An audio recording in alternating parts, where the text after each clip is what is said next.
Hey everybody, how's it going? Ryan Kwan here today with a video review on the Sandisk Extreme 500 portable SSD. Now I purchased this device a few months ago, and when I did it was around $150. That includes tax and shipping.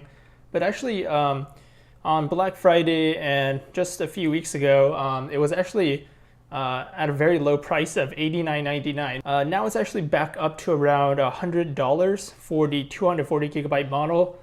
Which is the one I picked up. This is the 240 gigabyte model. There's also a 480 and a 120.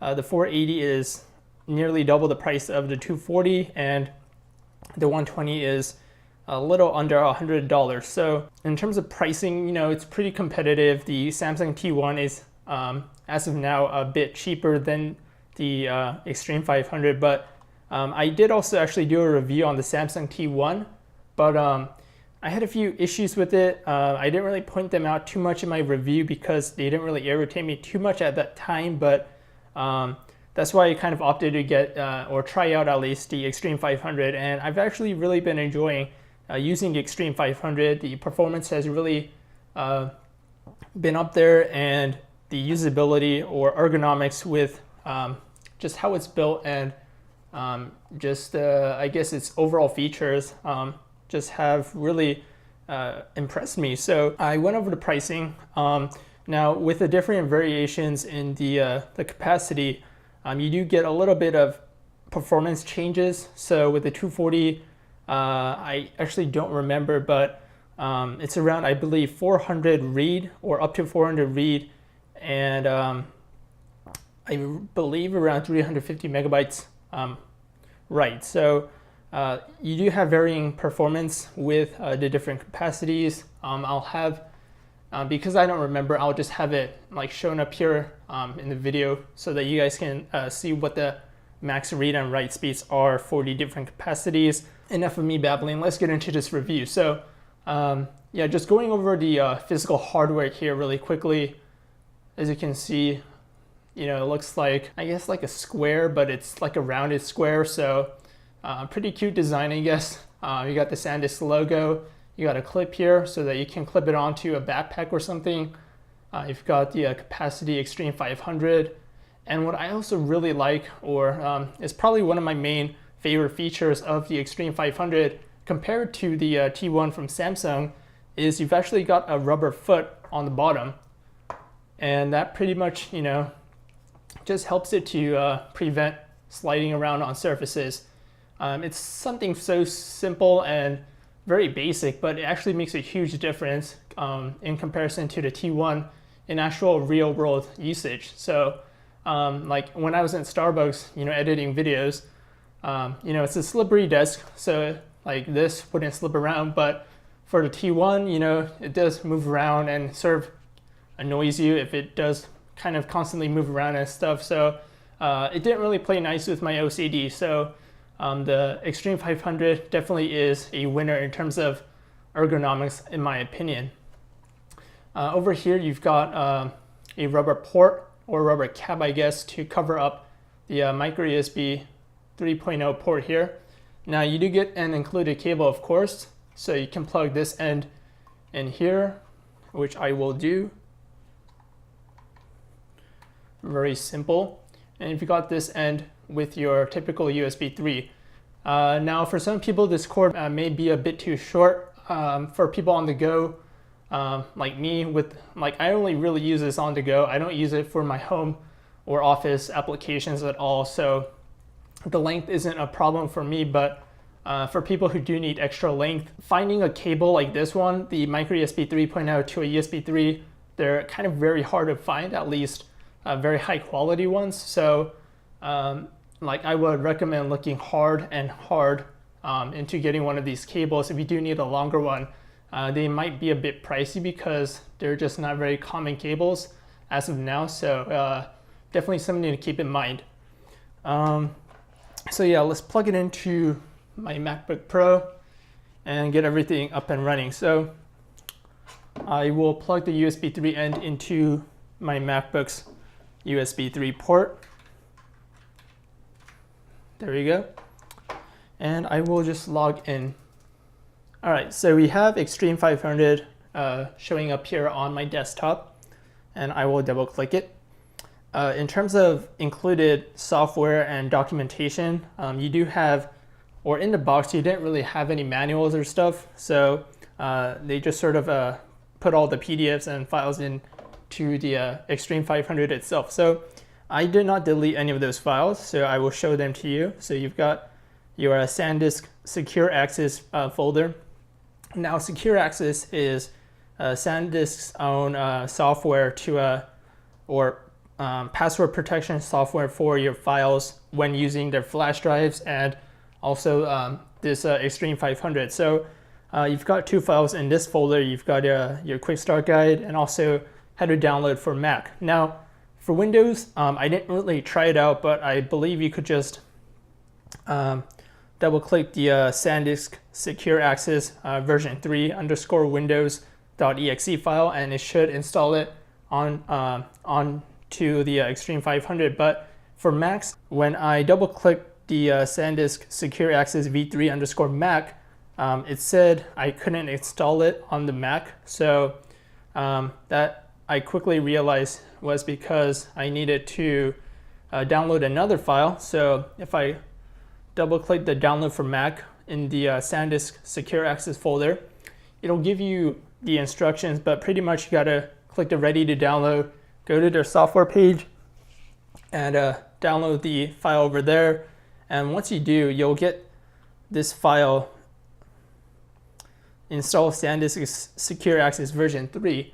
Now, when you open this, you want to click continue, but you will not be able to install it onto your Macintosh hard drive. So what you actually are supposed to do is install it on the Extreme 500 itself. And once you do, what will happen is you'll get a pop-up, and it'll show you initially, accept all the terms and conditions.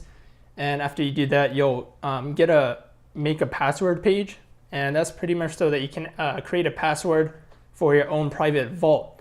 Now, I have it'll create all these additional files for you on the Extreme 500, like the library, secure access settings, uploads is something I already had on here.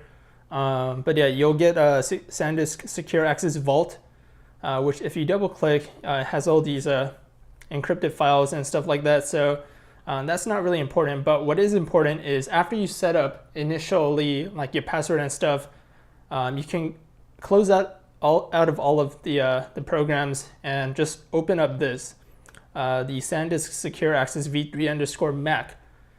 You double click that, and you'll get this boot logo, and the application will open up. So you've got your language here, which of course for me is English. Now I'll enter in my password, and what will happen is you'll also see this data protection folder or pop-up. And here you have your, I guess your home screen. You've got protected files, which is a folder I created. And if I double click that, I have one file in here. I can also go back or that's the go home button. In here, I can create a new folder. So I'll just go protected files 2. Now I can double click it and add a file from here as well. So pretty much this is where all your files are if you want to encrypt them.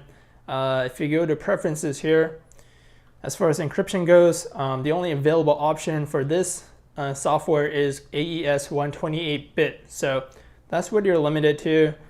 You can also change all these settings here, of course, as you wish. So yeah, that's the software. I did not really use it. I only did this for the sake of demonstrating the software, but it's there if you want to use it. It's not something that I really necessarily need because I don't have anyone to worry about in terms of breaking into my files and stuff like that. But if privacy is something very important to you, you have this option. So that's pretty cool. Next, we want to, of course, check out the performance. So I will use Blackmagic speed test to show you guys some performance results. Okay, so I have opened up here Blackmagic Designs this speed test program. Pretty much it's a program for Macs that'll help me test the performance of the read and write speeds of a disk. So For this test, of course, we are choosing the Extreme 500, as you can see here. So for the sake of this video, we will use 3 gigabytes for our stress load, and we will click start. So as of right now, I would say we are getting an average of around 362 megabytes per second. And for read, we are getting 430 megabytes per second, which is, that is actually pretty close to the advertised maximum read and write speeds that we saw on, or I saw on Amazon for the Extreme 500 240 gigabyte model. So as I said, there's a lot of bottlenecks in terms of memory transfer speeds, depending on your hardware. This is a pricey machine. It's got a very fast SSDs inside, and so it is pretty much capable of, I guess, getting really close to the advertised speeds. But this isn't something that you should always expect. It really depends on your hardware. We will change this up to 5 gigabytes and see how that affects everything. But yeah, I mean, we are still getting pretty much similar results regardless of the load. Okay, so I have this Microsoft Office installer. It was the biggest file I could find, but it's 1.16 gigabytes. So I will copy this and paste it into the Extreme 500. And yeah, it's already done. So yeah, there you guys go. I mean, performance-wise, this is just amazing. Very comparable to Samsung's T1, but like I said, I much prefer this in terms of usability and ergonomics to the T1. You've got password protection software for 4K video editing, just on-the-go photo and video editing. This thing right here, this awesome little thing, it just works a treat. So definitely, I do recommend the Extreme 500 for anyone who does a lot of heavy, intense work, loads, offloads, a lot of huge files on a daily. This is really the device to have. Internal SSD, USB 3.0 connection, extremely fast data transfer rates. Highly recommend this device. So thanks for watching this video review, you guys. If you have any questions, leave a comment down below. Thanks for watching, and I will catch you guys all in the next video.